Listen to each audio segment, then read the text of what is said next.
What's up, guys? I am the Zulu Ninja, and welcome back to another episode of Today Is To Do. This is, of course, my Spurs playthrough on the FM20 beta. Now, before we get any further with the episode, first thing we need to do is, of course, roll the intro.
Alright then, guys, let us jump straight into this update because things have actually gone really well for us.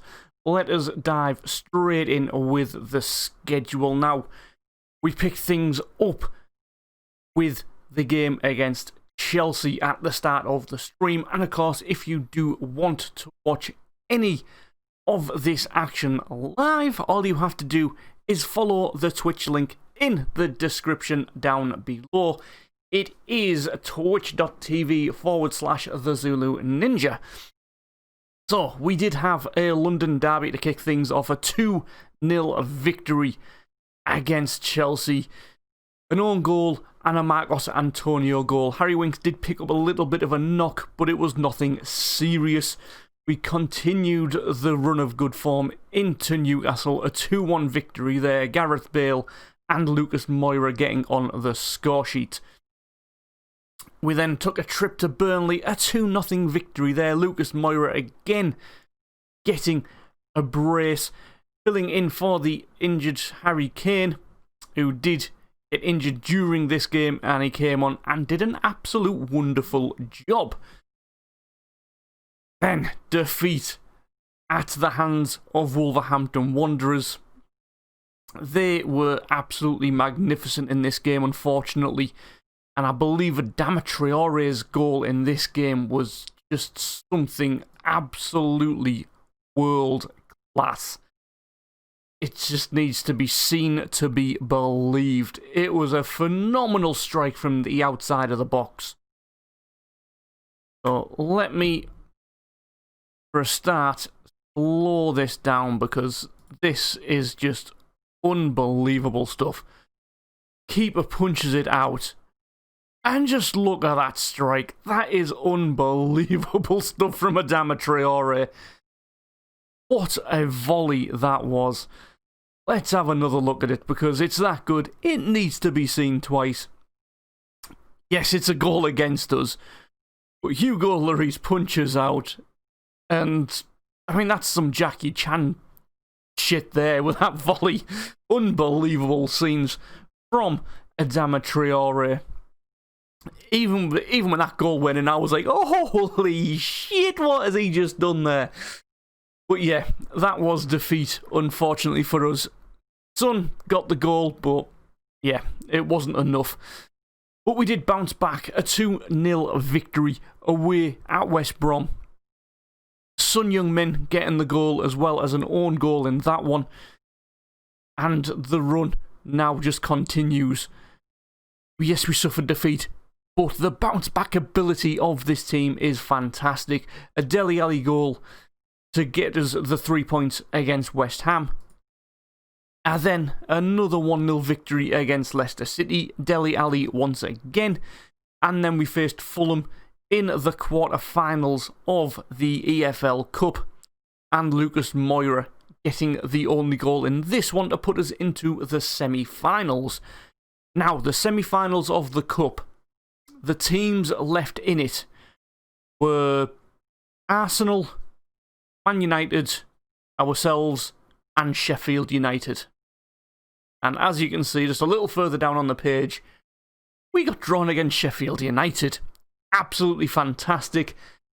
We should, and I really emphasise the word should, book ourselves into the final of the Carabao Cup this season. I honestly can't see Sheffield United posing too much of a threat in this game. We've beat them 2-0 earlier in the league. I'd like to see a very good performance against Sheffield United in this one.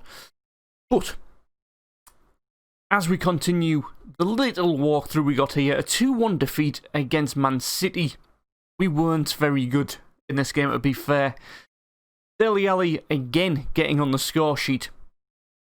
His run of good form has been excellent, but yeah, it wasn't a pretty game. It was very scrappy. Man City's second half were just absolutely dominant, and they deserved the 3 points. I have no arguments from the game itself, but again, that bounce back ability that I talk about. Against Southampton, we did just that, a 2-0 victory.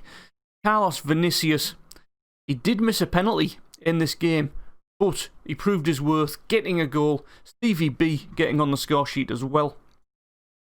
And then the first game of the new year was a very disappointing 1-1 draw against Brighton. Lucas Moura once again getting himself on the score sheet. He has had a very, very good season and was a player I was considering letting go during this transfer window, but he really has performed this season. So potentially he has played himself keep a place in this team for the entirety of the year.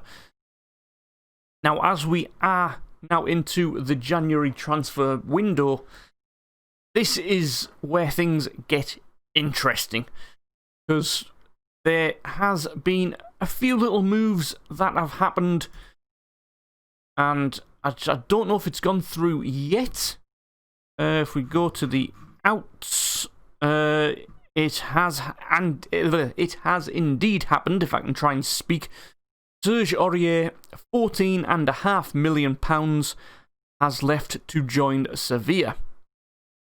Now, this was an interesting deal for me, because Aurier has been my first choice right back this season. But, and this is the big but, he was on £70,000 a week. He was 28 years old, and we had Matt Doherty, who is just as good as Serge Aurier.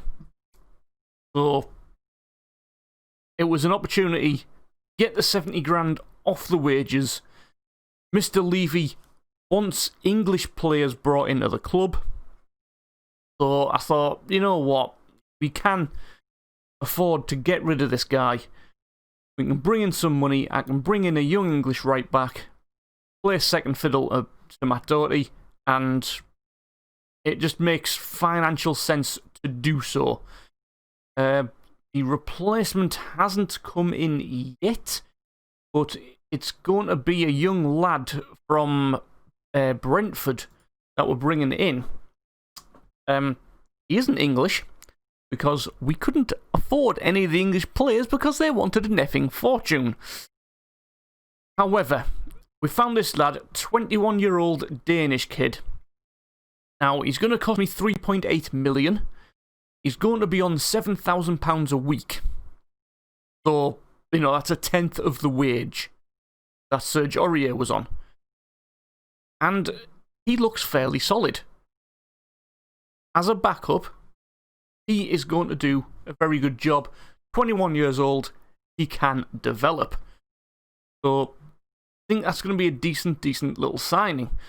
I did have a lot of English players scouted that I was looking to bring in, but teams just wanted stupid amounts of money. Max Aarons, Norwich wanted 115 million for. I mean, come on. That's not going to happen in a month of Sundays. As for getting rid of players, I still want rid of Eric Lamela. No one's interested in him, unfortunately. Stevie B, he joined this year. We're not going to get rid of him until the summer. Lo Celso, teams were interested in him at one point, but that interest has absolutely dwindled, and he has actually started playing really well when we've put him into the cam position, so I think he might stick around. But again, he's on 100 grand a week. Is a lot of money. Sevilla want Højbjerg on loan, and this guy just really doesn't feature in my plans at all. 12 passing isn't good enough for what I want, and he's on 100 grand a week. So I would like to get rid of this kid. I really would like to get rid of him and bring in an English midfielder. And I do have my eye on one in particular. If I go across to... Actually, I'm already in that shortlist. I couldn't think of the word then. This is the guy that I'm interested in. Sean Longstaff from Newcastle. Newcastle wants about 50 million quid for him. Which, yes, is a lot of money. I understand that. But 23-year-old, 15 passing, teamwork, work rate is very good. Determination, that is one thing that's slightly putting me off him, but I do like the look of him. I really do like the look of him. Strikers, I was looking at Mason Greenwood because he's asked to leave. Or he's asking to leave because he wants a new contract, but Man United want 200 million for him. So, that's not going to happen. John Joe Kenny was another right back I wanted, but again, Everton wanted like 150 million for him. Another one that just wasn't going to happen. Get Ramsdale off there a second. But yeah, this is like the list of a lot of English players that I have been looking at. And yeah, Lewis Cook is another midfielder I like the look of. 15 passing, 16 vision. That really does excite me. So yeah, it's going to be an exciting month. Calvert-Lewin up front would cost 50 to 60 million. We do need to bring in a striker for next season. He could be an interesting choice. So yeah, there is a lot that could happen during this window, but time will tell. The registration rules that we've got is 17 foreign players that we're allowed to register, and we don't have to have X amount of homegrown players, so we can go down the foreign path if needs be. But of course, the club vision, sign English players, the board actually are disappointed with that now. So, that is something that I do want to look at during this transfer window. What have we done? We haven't shown the actual league table yet, have we? So we're 4 points behind Man United. Man United do have a game in hand as well, so they could extend that to 7 points. Which, yeah, Man United really are running away with it at the moment.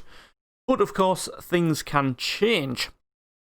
We're only at the, well, not even at the halfway point. We're a couple of games off that.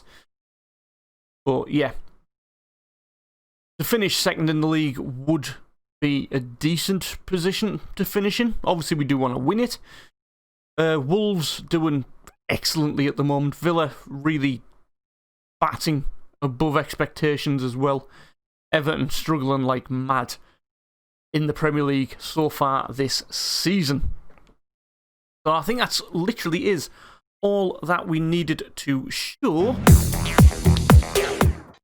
And that is where we can end this little update, guys. I hope you have enjoyed the video. Like we said earlier, if you do want to see the games being played out live, and of course the transfer window being played out live, hit the Twitch link in the description, in the pinned comment. It is twitch.tv/the Zulu Ninja. Hopefully, I will see you in the stream, live in chat, giving me a little helpful hand on where we should put our Mr. Levy's hard-earned money, and which players we should sign. Thank you very much, guys. I have been the Zulu Ninja. Fucking love each and every one of you.